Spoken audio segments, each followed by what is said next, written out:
No. It's kind of awful, not gonna lie. You reckon we should do hard mode with 10 people? Oh! The amount of spikes! The entire arena. Today marks Vorkath release into modern RuneScape, and it's quite the boss. Let's discuss. Whenever you're ready, grab your cup of tea, sit back, relax, and enjoy. So, Vorkath is unlocked after completing the quest called the Battle Fort for Infree, which is essentially you fighting Vorkath in a sort of story mode tutorial. The quest shouldn't take you very long at all, and it took me less than 15 minutes to complete. After the quest, you gain permanent access to Vorkath, which you can fight in story mode, normal mode, and of course, hard mode. If you want to fight Vorkath in normal mode, you're going to need to leave all checkboxes unmarked. And that's exactly what I did for starters, fight Vorkath in normal mode. In this difficulty setting, you have the option to kill 3 undead giants in 3 different spots during what's called the siege phase. After killing an undead giant, which has a hefty amount of HP mind you, you can disrupt a place of power to turn off a Vorkath mechanic. Disrupting the northern one stops minions from spawning, the northwestern one stops bone spikes from spawning, and the western front will start the fight. Now if you want, you can just kill one of them and start the fight at the western one straight away. Now as someone with high level gear, killing these giants isn't really a big deal, but wow, do you take a lot of damage, especially if you're killing all 3 near the 3rd and final one, because there's just so many minions stacking on you. You're eating for food, and that's possibly justified because you are making the boss fight itself easier by turning off certain annoying mechanics, but something about this feels so weird and out of place. With Zuck you have a bunch of minions and then you have the boss, and that feels fitting. Elite dungeons having waves of mobs also kind of makes sense, but this, for some reason, it just feels like a chore. It feels like you're replaying the quest in story mode over and over just to turn off mechanics in normal mode, or just start the fight. If you start the boss fight in hard mode, you can fight the boss straight away and all mechanics are turned on. In normal mode, for some reason, you have to disrupt one place of power, and before that, of course, kill the undead giant. Why? I see zero reason why this doesn't function exactly the same as hard mode does. I really don't. There should be a toggleable option at the boss to let you start the fight straight away in normal mode if you wish to, with all mechanics turned on, just like hard mode, except it is a different fight obviously. Let's talk about that fight. But first, a word from today's sponsor, NordVPN. NordVPN is the one-stop shop for all your internet protection needs. It's simple to set up while providing an extensive VPN service that you can run on up to 6 devices. For those unfamiliar with what this is, it's a virtual private network that safeguards your IP and data to ensure that your online activities remain confidential. I recently went to Egypt, and protecting my data while browsing on public Wi-Fi was a high priority. Well, NordVPN is precisely what you want to be using for that and much more. NordVPN lets you access blocked websites, TV shows, and even YouTube videos by connecting to one of the 60 countries available, all while shielding you from malicious ads with its real-time web protection.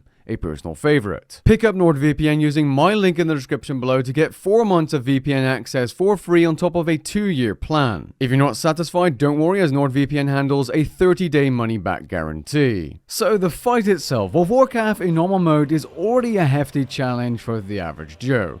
It deals a lot of damage and will continue to do a lot of damage while throwing some very deadly mechanics at your face. Throughout the fight, you'll be attacked by both necrotic, so necromancy, and magic damage, and depending on your distance, also some melee damage every now and then as well. Now, you will be attacked by minions if minions spawn, but generally speaking, you're going to take a lot of damage from the necromancy or magic side, so those are the 2 prayers you're going to want to keybind.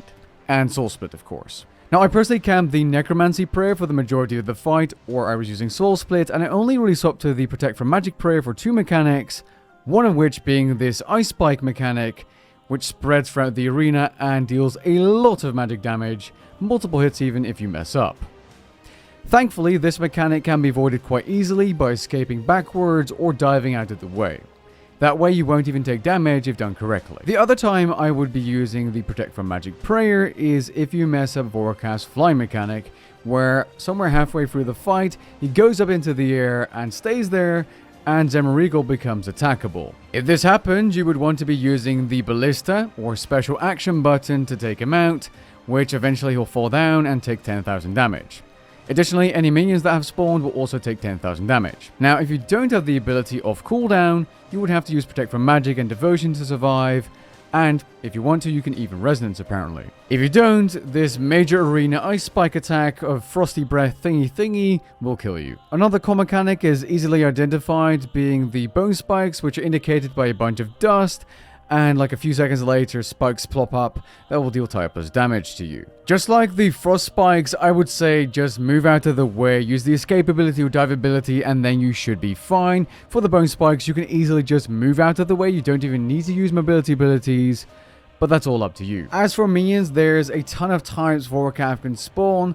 Personally, I try to kill the shield skeletons and healing ghosts when I can, as I feel like they hinder the fight the most. There's also two colors of goo that Vorkath chucks out at you, which I believe in hard mode you get the green goo starting from phase 2, and the purple pinkish goo starting from phase 3. In normal mode, I don't believe I've seen any green goo, but you absolutely get the pink goo starting from phase 3. Now this stuff is nasty. It is truly nasty. It is like Satan busted all over the arena. It's actually ridiculous. You can get 5.5k's poison damage by just walking on these. So basically, the entire boss arena becomes floor's lava, and the longer the fight prolongs, the worse it gets. I didn't necessarily step on the goo all too often, and I don't even think I died once because of it. Not directly, that is. But stepping on the goo and taking a 3 or like a 5k in hard mode is ridiculously punishing. You can be half health and accidentally walk on the gooey tiles and you are dead. Alternatively, you might be panicking and avoiding one of the bone spikes or the ice spike mechanics, and if you don't have the dive ability, you suddenly walk onto the goo and you're dead. You're fighting the boss, trying to deal as much damage as you can. You're trying to avoid the ice spikes, the bone spikes. You're trying to kill the minions, switch targets, small click boxes, and then by misstepping, you lose half your health. It is actually crazy. I don't necessarily believe the boss in normal mode is all too difficult, and neither is it in hard mode mechanically. You can avoid all the mechanics fairly easily, and you don't even need to count auto attack. But when the Goo Nation attacks, all of that changes. The goo makes the fight incredibly tough, because you are getting pummeled by Zemarigo with necromancy attacks. You're getting smacked by Vorkath with magic attacks, and eventually a mechanic here and there. You're getting attacked by minions. And you need to watch your step, because otherwise you lose half your HP. So what I'm trying to say is, individually, the mechanics aren't too difficult at all to either avoid or deal with. But Vorkath has a lot of health, and for that reason, I would say that normal mode is up there with Nyx, 100% Telos, KK solos, and normal mode Zuck.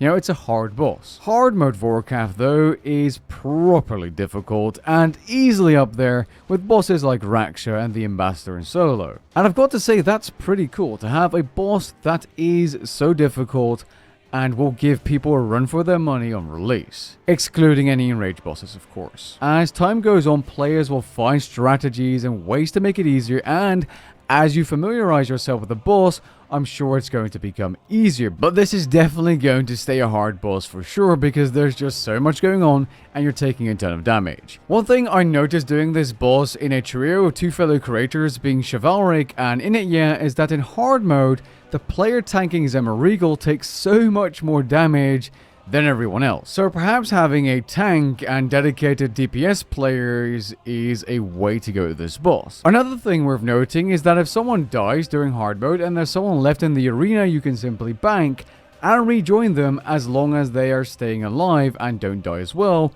and end the instance. This means you could potentially cheese getting your first kill, just making sure that at least one person survives, and then you can get the kill and you can even still get loot. Speaking of loot, I really like the new loot system. Loot caskets are so much better than random drops on the floor, as you can save them to open them all at once, and you don't need to worry about not having inventory space. It's just so nice. If you forget to claim your loot from Sophia because you teleported out, you're able to claim your loot at the starting statue if you missed it. Now, doing this boss in a group of players probably isn't ideal, because the amount of spikes that spawn are absurd and really start to lag your PC, and I have a very good PC. Me and Init ended up doing this with some viewers, so we did some normal mode kills, just a few with 10 people, and the amount of spikes that spawn reminds me of massing at Calfight King with Magic Phase, blowing a ton of those blue balls at everyone, which is just pure chaos. And that's what this boss is already, it's pure chaos, but doing this boss with more than 2 people, which I think is probably ideal, like doing this duo or solo is probably best, is absolute chaos. It truly is absolute chaos. Overall, I am enjoying the boss right now, and I'm probably going to enjoy it a little bit more this week, but after that, I can see it becoming a little bit old. For reasons mentioned in this video, and my gut feeling saying that I'm probably not going to continue doing Vorkath after 100 kills or so, because I want that upgraded rune pouch. That's for sure. But the boss right now feels a little bit too chaotic for my liking. It's just like Raksha, where as soon as that newish content novelty wears off and I get the upgrades I need, I don't see myself returning to this boss unless I'm going to use it for a comparison or I need some more footage for a different video. This feeling may not be guaranteed and may change as I farm the boss, but that's what I'm thinking right now. Be sure to let me know what you think of Vorkath down in the comments below. Catch you guys in the next one. Peace.